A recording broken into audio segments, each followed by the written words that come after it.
नौकरियों को लेकर तेजस्वी यादव का बड़ा ऐलान। सरकारी नौकरी के लिए कानून बनाने की घोषणा। हर परिवार से एक सदस्य को नौकरी का वादा। तेजस्वी बोले, सत्ता में आते ही 20 दिन के अंदर कानून लाएंगे और 20 महीने के अंदर नौकरी देंगे। बिहार में अब नौकरी का नवजागरण होगा। तेजस्वी बोले, मैं जो कह रहा हूं वो करके दिखाऊंगा। ये मेरी घोषणा नहीं, मेरा प्रण है। बिहार को कैरेक्टर और परफेक्ट सरकार देंगे, हम जुमलेबाजी नहीं करते। तेजस्वी ने बिहार से बेरोजगारी को जड़ से खत्म करने का वादा किया। बोले, बिहार में अब आर्थिक न्याय होगा। जनता इस बार परिवर्तन चाह रही है। तेजस्वी ने नीतीश सरकार पर निशाना साधा। सरकार को बताया खटारा। बोले, 20 साल इन्होंने नौकरी और बेरोजगारी की चर्चा तक नहीं की।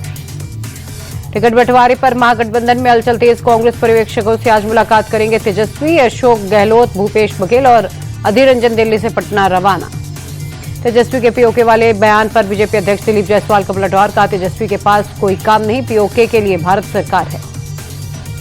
सीट बंटवारे के बीच चिराग पासवान के प्रेशर पॉलिटिक्स। दिल्ली में बोले, मेरे पास और भी जिम्मेदारी, जब तक मंत्री हूं तब तक मंत्रालय की जिम्मेदारी।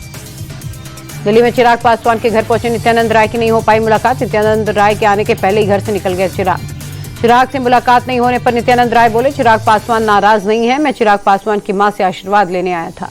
पटना में एलजेपीआर की आपात बैठक। पार्टी के सभी सांसद मौजूद। सीट शेयरिंग को लेकर मंथन। पटना में एलजेपीआर की आपात बैठक के बाद पार्टी के सांसद शांभवी चौधरी का बयान। सीटों को लेकर चिराग पासवान का ही फाइनल फैसला होगा। सीट शेयरिंग पर जीतन राम मांझी की पार्टी के संतोष सुमन का बयान। सब फाइनल है। 11 या 12 अक्टूबर को सीट शेयरिंग का ऐलान हो जाएगा।